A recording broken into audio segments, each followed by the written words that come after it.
Hello everyone, ये biology series का 5वां वीडियो है। आज हम जंतुओं का वर्गीकरण बिल्कुल डिटेल से पढ़ेंगे। तो चलिए देखते हैं। सबसे पहले जितने भी पृथ्वी पर जीव हैं उनको रीढ़ की हड्डी के आधार पर दो भागों में बांटा गया है। जिनमें रीढ़ की हड्डी होती है उसको कशेरुकी वर्टिब्रेट्स या फिर कॉर्डेटा बोलते हैं, और जिनमें रीढ़ की हड्डी नहीं होती उसे अकशेरुकी इनवर्टिब्रेट्स या फिर नॉन कॉर्डेटा बोलते हैं। अब नॉन कॉर्डेटा में प्रोटोजोआ को रखते हैं, पोरीफेरा को, Coelenterata, Platyhelminthes, Nematoda, Annelida, Arthropoda, Mollusca और इकाइनोडर्मेटा को रखते हैं। जो कशेरुकी होता है इसको दो भागों में हम डिवाइड करते हैं। एक होता है मत्स्य, एक होता है ट्रेटोपोडा। अब जो ट्रेटोपोडा होता है इसको भी चार भागों में डिवाइड करते हैं। एक होता है उभयचर एम्फीबियंस, सरीसृप, पक्षी वर्ग और स्तनपायी। अब सबके बारे में थोड़ा थोड़ा सा डिटेल में पढ़ेंगे। यहाँ पे लिखा हुआ जंतु जगत की दो मुख्य श्रेणियां होती हैं। एक होता है प्रोटोजोआ, एक होता है मेटोजोआ। जो प्रोटोजोआ होता है इसमें एक कोष के प्राणी आते हैं, जिनमें एक कोष का केवल होती है, जैसे अमीबा, यूग्लिना, पैरामीशियम वगैरह। तो इसमें जो होता है जीवन के सभी कार्य एक ही कोशिका के भीतर संपन्न होते हैं। जो मेटोजोआ होता है इसमें बहुकोष के प्राणी होते हैं और जंतु जगत के 9 मुख्य संघ इस श्रेणी में रखा गया है। चलिए सबसे पहले फाइलम प्रोटोजोआ के बारे में देख लेते हैं, जिसको आपने कभी ना कभी जरूर देखा होगा। ये है पैरामीशियम। यहाँ पे इसकी विशेषताएं लिखी हैं। इसकी मुख्य विशेषता होती है एक कोशिकीय होता है। ये दिख रहा है, ये एक कोशिका से केवल बना होता है और गति जो है इसमें सीलिया के द्वारा होती है। जहाँ पे दिख रहे हैं बाल जैसे दिख रहे हैं, इसको सीलिया बोलते हैं। इसी के द्वारा ये गति करते हैं। ये तालाब, नदी, झरना यहाँ सब पाए जाते हैं। इसके उदाहरण क्या हैं? तो अमीबा, पैरामीशियम, प्लाज्मोडियम, यूग्लिना, ये सभी क्या हैं? ये फाइलम प्रोटोजोआ के अंतर्गत आते हैं। जो यूग्लिना होता है ये पादप और जंतु के बीच की कड़ी कहा जाता है इसको। ये काफ़ी ज़्यादा इंपॉर्टेंट है। चलिए संघ पोरीफेरा के बारे में देख लेते हैं। जो पोरीफेरा होता है इसका जो आवास होता है ये अधिकांश समुद्री होते हैं और इनका जो शरीर होता है वो छिद्रित होता है। यहाँ पे देख सकते हैं इनका जो शरीर होता है इसमें छोटे छोटे छेद होते हैं, छिद्रित शरीर होता है। और ये जो अधिकांश जीव है वो समुद्र में पाए जाते हैं। स्वभाव कैसा होता है? तो अचल प्राणी होते हैं, जड़ या चट्टान में चिपके रहते हैं। विशेषता क्या है इसकी? तो इसकी विशेषता है इसके शरीर में नाल प्रणाली, कैनल सिस्टम पाया जाता है। शरीर छिद्रित होता है, सामान्यतः स्पंज कहते हैं। अब इसके उदाहरण क्या हैं? तो साइकान, स्पंजिया, स्पेंजिला। विशेष आकर्षण क्या है? इसको वीनस के फूलों की डलिया भी कहते हैं। वीनस के फूलों की डलिया कहा जाता है। तो इसमें जो इंपॉर्टेंट बात है, इसमें नाल प्रणाली होता है, कैनल सिस्टम होता है। इसको वीनस के फूलों की डलिया भी कहा जाता है। और इसका जो शरीर होता है वो कैसा होता है? छिद्रित होता है। चलिए अगला देखते हैं, संघ सिलेंट्रेटा या फिर निडेरिया। तो इसकी जो विशेषता है, इसका आवास क्या है? सभी जलीय होते हैं, मुख्य रूप से समुद्री होते हैं, असमित होते हैं। अर्य समित होता है। संरचना भोजन पकड़ने के लिए मुख के चारों ओर धागे जैसी संरचना होती है, इसे टेंटिकल्स कहते हैं। ये एग्जाम में अक्सर पूछा जाता है, टेंटिकल्स किस में पाया जाता है? तो ये पाया जाता है सिलेंट्रेटा। उसके बाद लिखा है रोचक तथ्य, इनके द्वारा प्रसिद्ध ग्रेट बैरियर रीफ का निर्माण हुआ है। तो विश्व का जो प्रसिद्ध ग्रेट बैरियर रीफ है इसका निर्माण किसने किया है? तो इन्होंने किया है, सिलेंट्रेटा या फिर निडेरिया इसको बोलते हैं। अब इस फाइलम के अंतर्गत कौन कौन से जीव आते हैं? तो इसमें आता है हाइड्रिया, मूंगा जिसे को बोलते हैं समुद्र का बगीचा, जेलीफिश, सी एनामिना।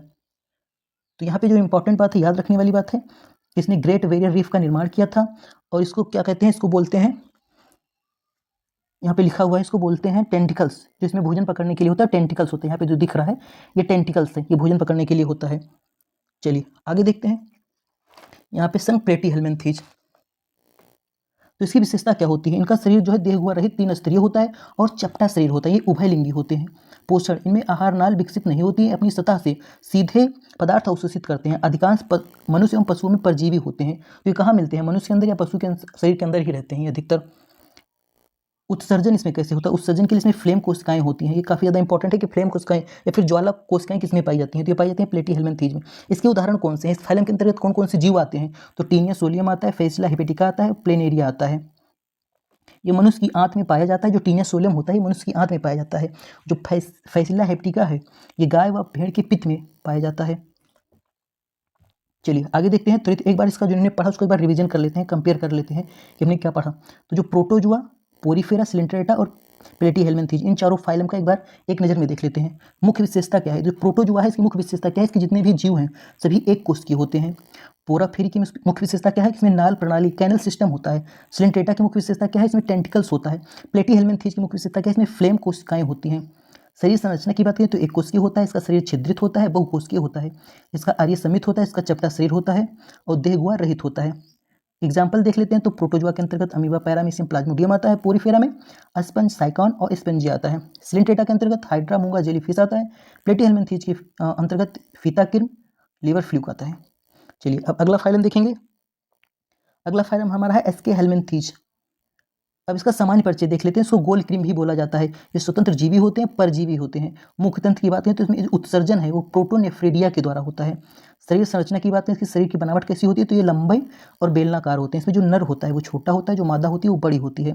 उदाहरण के लिए स्कैरिस जो कि मनुष्य की आंत में पाया जाता है, बुचेरिया ये हाथी पाँव बीमारी जो एलिफेंटियासिस डिजीज होता है वो फैलाता है। चलिए आगे देखेंगे इसके हेलमिंथीज के बाद एनिलिडा के बारे में। तो सामान्य परिचय इसका देख लेते हैं क्या होता है। सामान्यतः जल में मिलता है, एक लिंगी व उभयलिंगी होते हैं। मुख्य तंत्र क्या होता है, तो विकसित रुधिर परिसंचरण तंत्र होता है। इसके अंतर्गत उत्सर्जन इसमें नेफ्रीडिया के द्वारा होता है। एग्जाम में क्वेश्चन पूछा गया है कि जो एनिलिडा संघ होता है उसमें उत्सर्जन किसके द्वारा होता है, तो याद रखिएगा उत्सर्जन जो है नेफ्रीडिया के द्वारा होता है। चलिए आगे देखते हैं कि शरीर की संरचना कैसी होती है। शरीर इसका बेलनाकार होता है, खंडों में विभक्त होता है और काइटिन से बनी सीटी द्वारा प्रचलन होता है। उदाहरण के लिए इसमें एग्जाम्पल क्या है, जैसे केचुआ, अर्थवर्म हुआ, जोक हुआ, नीरिस हुआ, ये सभी किस फाइलम के अंतर्गत आते हैं, एनिलिडा के अंतर्गत आते हैं। अगर आपने केचुआ देखा होगा तो इसमें कहाँ रीढ़ की हड्डी होती नहीं है, तो क्या है ये आकशेरुकी है और फाइलम एनिलिडा के अंतर्गत आता है। चलिए आर्थ्रोपोडा के बारे में थोड़ा सा जान लेते हैं। तो आर्थ्रोपोडा जो है प्राणी जगत का सबसे बड़ा जगत है, सबसे बड़ा संघ है। इसके अंतर्गत 80% जो एनिमल्स हैं इसी फाइलम में है, केवल फाइलम आर्थ्रोपोडा के अंतर्गत है। इसकी शरीर संरचना कैसी होती है, तो इसमें 3 जोड़ी टांगे होती है, संयुक्त उपांग होता है, काइटिन का बाह्य कंकाल होता है। तो काइटिन का बाह्य कंकाल किसमें होता है, आर्थ्रोपोडा में होता है। मुख्य तंत्र की बात करें तो इसमें खुला रुधिर परिसंचरण तंत्र होता है। श्वसन कैसे होता है, श्वसन के लिए इसमें ट्रेकिया होता है, क्लोम होता है, फुफ्फुस होता है। अब इसमें आते कौन से एग्जाम्पल, कौन कौन से जीव आते हैं, तो इसके अंतर्गत बिच्छू, केकड़ा, चींटी, मधुमक्खी आती है। एग्जाम में ये पूछा जाता है कि मकड़ी आर्थ्रोपोडा का जीव है कि नहीं है, कई बार एग्जाम में पूछा गया है ये क्वेश्चन। तो चलिए देख लेते हैं मकड़ी है कि नहीं। हमने पढ़ा है वे जीव जिनके 3 जोड़ी पैर होते हैं, इस साइड में 6 पैर होते हैं, वो होते हैं कीट वर्ग में।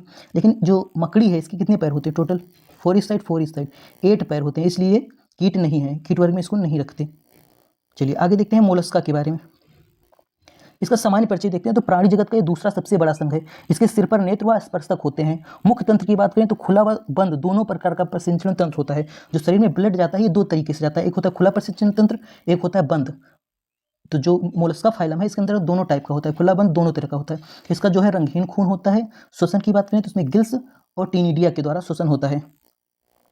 शरीर संरचना की बात करें तो उसका शरीर बहुत मुलायम होता है। जो बाहरी आवरण होता है वो कैल्शियम कार्बोनेट का बना होता है। आपने अगर देखा होगा तो इसको गांव वगैरह में इसको तेलहा बोला जाता है। तो इसका जो ऊपर का जो आवरण होता है कैल्शियम कार्बोनेट का बना होता है। उदाहरण के लिए ऑक्टोपस, सीपिया, घोंघा ये सब इसके अंतर्गत आते हैं। चलिए फाइलम हमने मोलस्का देख लिया, फाइलम इकाइनोडर्मेटा देखते हैं। आवास की बात करें तो इसका आवास क्या होता है, सभी जंतु समुद्री होते हैं। विशेष लक्षण क्या है, इनमें पुनरुद्भवन की क्षमता होती है। तो इनमें जो है रीग्रोथ की क्षमता बहुत अधिक होती है। जैसे अगर हमारे आर्गन में पूछा जाए तो हमारे लीवर में पुनरुद्भवन की क्षमता सबसे अधिक होती है, लेकिन मस्तिष्क में बिल्कुल कम होती है।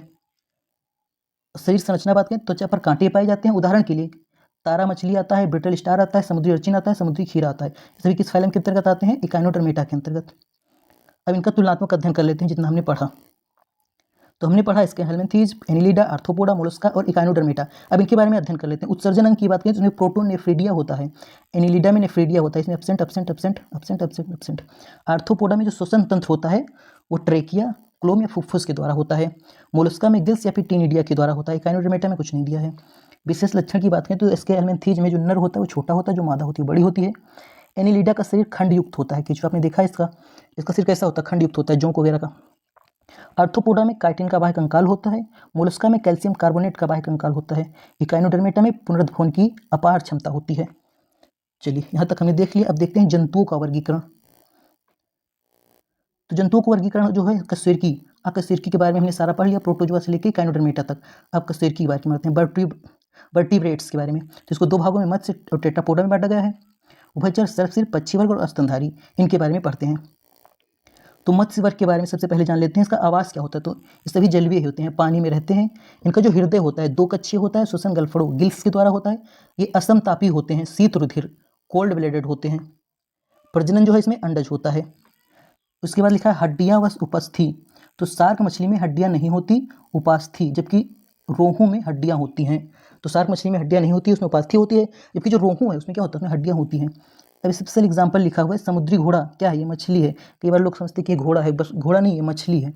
गेम्बूसिया, ये क्या है, मछली है, क्या करती है, मच्छर के लार्वा जो होता है उसको खाती है। तो मच्छी एग्जाम में कई बार पूछा गया है मच्छर के लार्वा को खाने वाली मछली कौन है, तो उसका नाम है गेम्बूसिया। पाषाण मछली क्या है, सबसे जहरीली मछली होती है, बहुत खतरनाक। चलिए आगे देखते हैं उभयचर के बारे में। क्लास एम्फीबिया, इसका आवास की बात करें तो इसका आवास क्या होता है, तो जल और स्थल दोनों जगह पे रहते हैं। ये जल में भी रहेंगे, स्थल में भी रहेंगे। जो हृदय होगा वो 3 कक्षीय होगा, 3 चैम्बर होंगे। श्वसन कैसे होगा, श्वसन फेफड़े के द्वारा, गलफड़े के द्वारा और त्वचा के द्वारा भी होता है।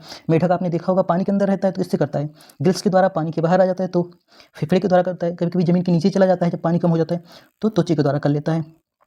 अगर तापमान की बात करें तो ये असमतापी होते हैं, शीत रुधिर, मतलब इनका ब्लड जो होता है ठंडा होता है। आरबीसीएस केंद्रक में उपस्थित होता है। अब एग्जाम्पल क्या है इसके, तो मेढक, टोड, सेलामेंडर, हाइला, सभी क्या है इसके एग्जाम्पल हैं उभयचर के। चलिए सर सिर्फ देख लेते हैं रेप्टाइल्स। तो रेप्टाइल्स के अंतर्गत में आते हैं जो कि रेंग कर चलते हैं। श्वसन इसमें फेफड़े के द्वारा होता है। हृदय इनका 3 कक्षीय होता है। असमतापी श्वेत रुधिर, ठंडे रक्त वाले ये भी होते हैं। कठोर कवच युक्त अंडे होते हैं, इनमें जो प्रजनन होता है उसके बाद क्या देते हैं, अंडे देते हैं। आरबीसीएस इनका केंद्रक युक्त होता है।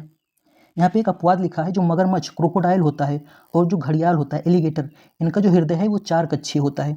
वैसे पूछा जाए सरसिप का हृदय कितने कक्षीय होते हैं तो हम बताएंगे 3 कक्षीय होता है, लेकिन इसके अंतर्गत आने वाला 2 जीव मगरमच्छ और घड़ियाल, इसका हृदय जो है वो 4 कक्षीय होता है।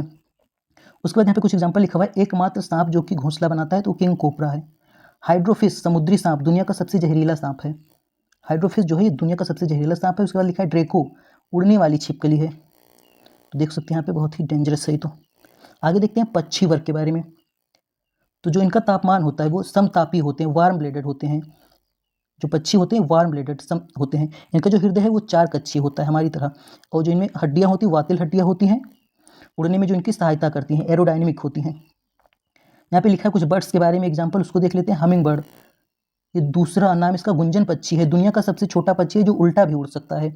उसके बाद लिखा है शुतुरमुर्ग, दुनिया का सबसे बड़ा पक्षी, 150 किलोग्राम तक वजन होता है, जो कि उड़ नहीं सकता। उसके बाद लिखा हुआ है न्यूजीलैंड में पाया जाने वाला क्यूबी पक्षी, जो कि उड़ नहीं सकता। पेंगुइन, बर्फ पर रहने वाला, उड़ नहीं सकता। ये पक्षी हैं, ये पक्षी हैं, लेकिन ये क्या कर नहीं सकते, उड़ नहीं सकते। चलिए लास्ट में स्तनधारी के बारे में देख लेते हैं, मैमल्स के बारे में देख लेते हैं।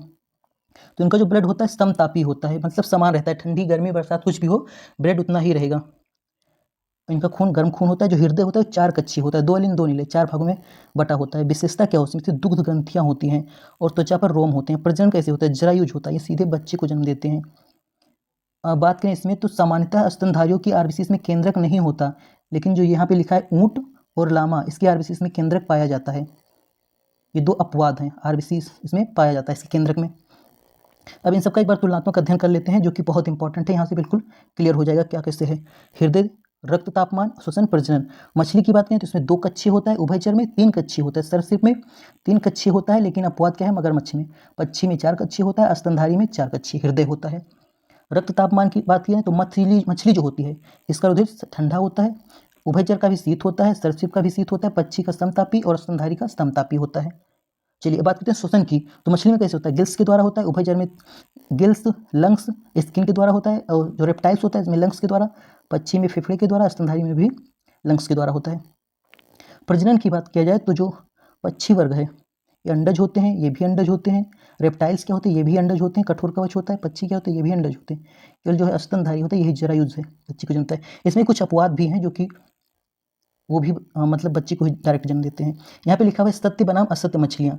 कुछ हैं जो कि मछलियाँ नहीं हैं, उनका नाम मछलियों जैसा है पर वो मछलियाँ नहीं है। और कुछ हैं जिनका नाम मछलियों जैसा नहीं है, वो मछली हैं।